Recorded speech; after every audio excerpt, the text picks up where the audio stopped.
I'm aiming to kind of have 5 or 6 segments here, is kind of how I broke this down. And I was thinking about it, and it's like, okay, well, how do we want to break this down? And I thought, what is the very first thing that people need to understand? And I think it really boils down to the fact of like how turns work and phases. And I say that especially since I've been doing a lot of other card games. Hearthstone is kind of unique in that it doesn't have phases. You know, in other card games, you have like, oh, you can play cards, and then you have like an attack phase, or you can only attack at like certain points, and then maybe the opponent can block. Well, but in Hearthstone, it's just like your turn, and then that's it. And then like end, and then it's your opponent's turn, and then that's it. Like, so you have to figure out for yourself how things go within your turn. So yeah, it's like, okay, it seems super simple, right? Like, okay, I could do things in any order that I want to. But when you're kind of given that freedom, it also leads you to be able to kind of misplay and misorder things a little bit more easily than maybe in some other card games. So I really wanted to talk about the turn and essentially different phases or different orderings of play that you can or maybe shouldn't do. So the first thing is, talking about playing your cards. You really have to think about the order that you're playing your cards in. Now, this is a skill that you definitely will develop, and it's going to change a little bit for every kind of deck that you're playing in terms of what the deck wants to do. And then even further down the line, it will change even a little bit more based on the decks you're playing against. But for the very, very basics, you got to think about, is the card you're playing going to impact something else that you're going to do? So if you're playing a minion, okay, you can play that minion out. Well, now, do you need to play a buff? Well, you definitely need to play the minion first before you can just play a buff because you have nothing on board. So at like the very basic level, that's kind of the ordering that you need to think about. Now, I think over time, it's felt like people talk less and less about it. But another thing is looking at how your turn might change. So what I mean by that is draw mechanics and RNG type effects. If you don't really have, a solid thing to do, or if you think, hey, maybe I want to play this card that's going to draw me 2 more cards, it generally is best to do that early in the turn because what you draw might then change what you want to do. Same thing with the RNG effects. Is there going to be something that you're going to play that's going to evolve everything on the board? You might want to do that earlier in the turn and see what happens. Or maybe you kind of have a full board and you want to do that evolve effect. Well, now you got to look at, I better attack with those minions first before I do the evolve effect. So it can change, and that's one example of how maybe playing things in a different order can be impacted based on what you're doing. But looking at those things, again, it's a very broad, vague, just it's your turn. And you can certainly play that evolve effect first if you want to before attacking. But that's going to impact what's going to happen now over the next consecutive turns, and maybe you end up not having enough damage to kill your opponent because you didn't attack first. So that is, do either of you have like questions or anything so far? Not questions, but I mean, along those lines, it also, you have to do the math, what you're going to do in that turn. Because if you realize that, hey, I have 6 mana, I have 3 mana worth of stuff that I'm going to do, but I'm also a warlock and I have a hero power. You don't want a hero power at the end of the turn unless there's a reason to do it at the end of a turn for some kind of effect. Ideally, you want to do that first because the card you draw may impact the play that you would have made that turn versus not being able to make the play based on the card you drew.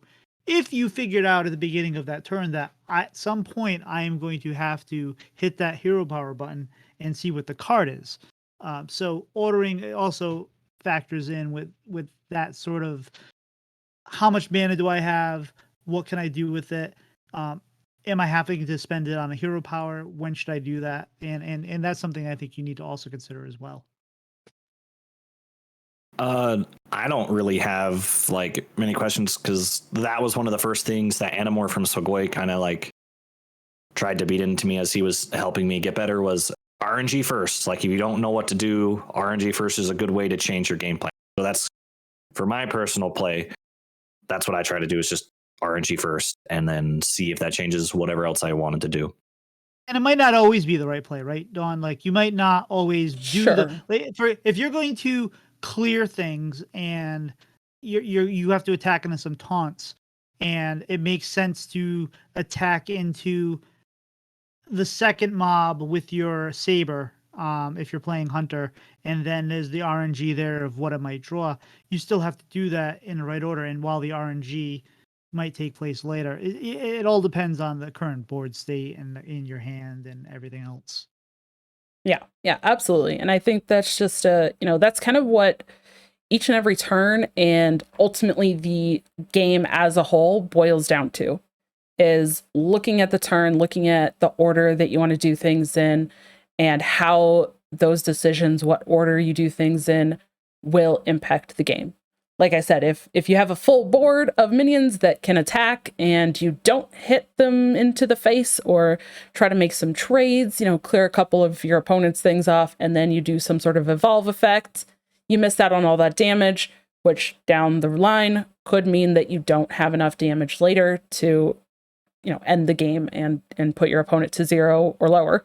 So it's just that, looking at how you want to do things. Now, I reference other games because, also another thing, talking about minions and trading, is that in some other card games, you have, specific lanes maybe that you play cards in, or you have like an attack phase, and then your opponent can put up blockers. But in Hearthstone, all those decisions on like how the trades go and where you send your damage is all on you. For better or worse, that is all on you. And we've all been in both of those better and worse decisions, right? You could definitely, I'm sure, think of a time where you're like, oh, cool, I made this great trade, and then I got to keep this big minion on the board, and that feels great because I made that good decision. And then later, maybe it's, oh man, my opponent got to clear all of my minions and I can't keep anything on the board. Well, that sucks. Now I lose the game. So there is that decision making of where you want to send damage. And, ultimately, I think that is one thing that from the very start, talking about hitting face or trading into minions, I'm not going to dive too deeply into that right now, but that is one of those decisions that, again, falls on you during your turn. And that is something that, for a lot of players, is very difficult to figure out, how often you need to be trading into minions or how often you should be going face and maybe ignoring your opponent's minions. But that's yet another example of like the scope of what can happen in your turn and how heavily those decisions you do or don't make can impact the game. Yeah, that's one of the most interesting things, I think, where you start to get better as a Hearthstone player is a lot of times you will have your minions and you'll look at the board and you say, well, I can clear this guy with this guy and I can clear this guy with this guy, and then you need to realize, well, what's their health? What's my health? Am I the beatdown? Am I the control deck? And you have to say, well, no, they're going to clear if I don't. So I should be the one going to face. They're the ones that are going to clear, and a lot of times, you have to make sure you remember to do all the things, because sometimes you forget to make an attack, and that one damage from that 1/4 that was sitting in the corner there, when you lose and your opponent has 1 health, that's the problem. And what you were saying too about taking the time to weigh your options. I can't. The main reason I started streaming and is that I am an impatient player, and it'll be my turn. I'll see the line. I'll go click, click, click, click, end turn. And then, oh, maybe I should have done something a little different. I see a different line now. I've already ended my turn. So I started streaming to say, I'm going to talk through my turns and I'm going to explain what I'm going to do. And then I'm going to say, what else could I do here?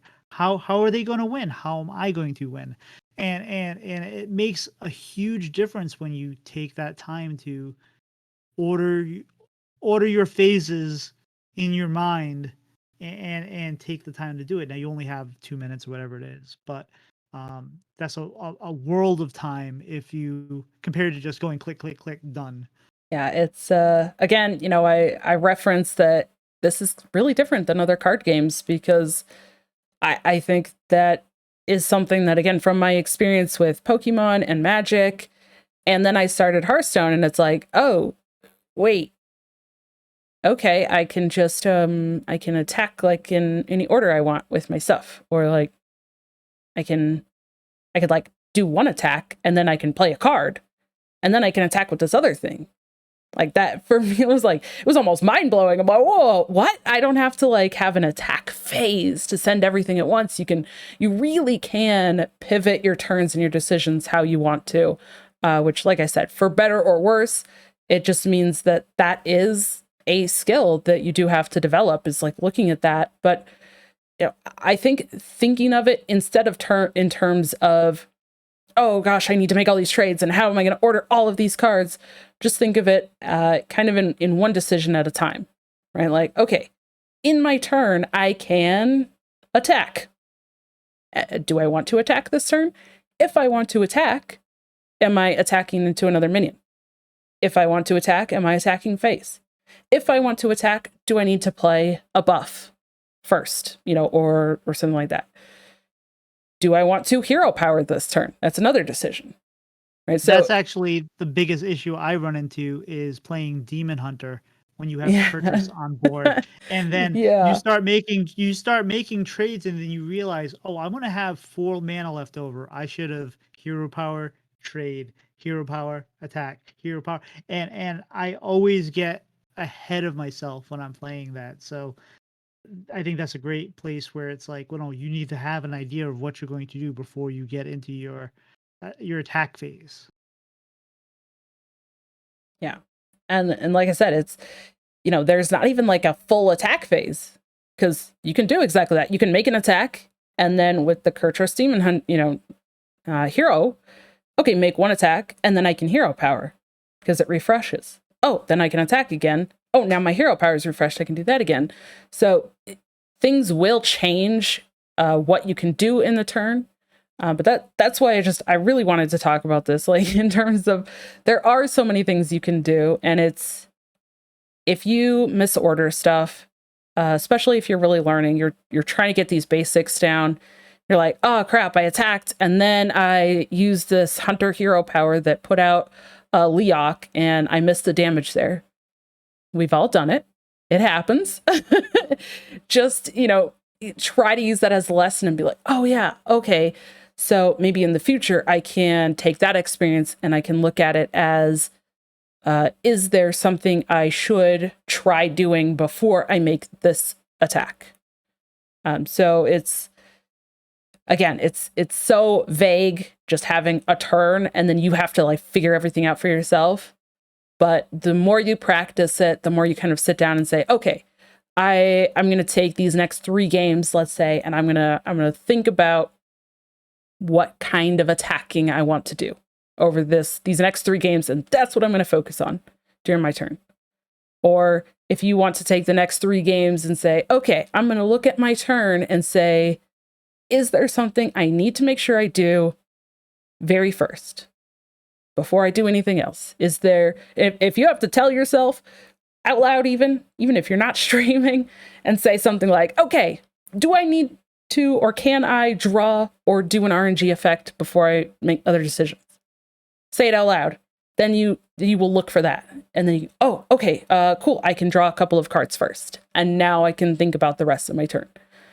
But I don't know. It's just, I feel like it's so overlooked this kind of skill with Hearthstone because it is so different than other card games. And it's not just RNG on your side of things.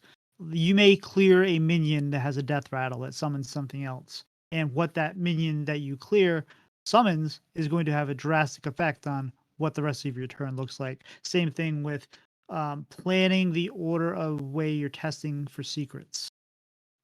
You can very easily forget that, hey, if I play 3 cards this turn, I'm going to get popped in the noggin for 9 damage.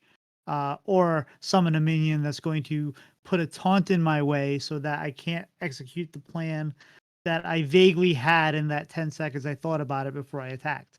So it's not just the RNG of what you're playing, it's the RNG of what your opponent might play, and it's also just the strategy of, secrets and other effects.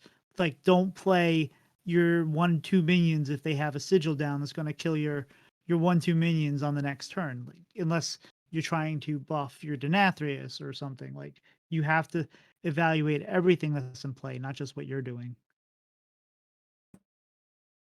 Yeah, I think that's a great kind of spot to wrap this up. Is that like you mentioned, maybe death rattles or some effect happening on the other side of the board, and secrets are really the only way that like your opponent's stuff can interact on your turn, which I think is another kind of big difference with Hearthstone versus even some other card games. And again, yeah, sometimes it's like for better or worse. Like, hey, if I make this trade on my turn and kill off that death rattle thing, is it going to summon something else?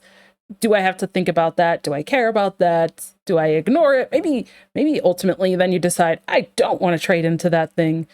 But there's no opportunity for your opponent to play stuff on your turn. So, other than like those type of effects, you kind of just get to do the things that you want to do on your turn. And like when you're playing Magic, for example, like Mhm. you always play the snarky kid playing the Jace blue deck, and they're gonna counterspell, but they're going to decide what they counterspell. You're playing a mage, you think there might be a counterspell. You make the decision on what gets counterspelled if you think that's what you're testing for. So you have more agency in your phases than you might in another card game. Yeah. Can I say, unless there's any other thoughts, can I just let everybody know what the next topic is? I would love that. All right. So yes, next month when I join, if y'all are ready for that, we're going to move away from talking about turns and we're going to talk about the resources that you can leverage in Hearthstone and how to use those.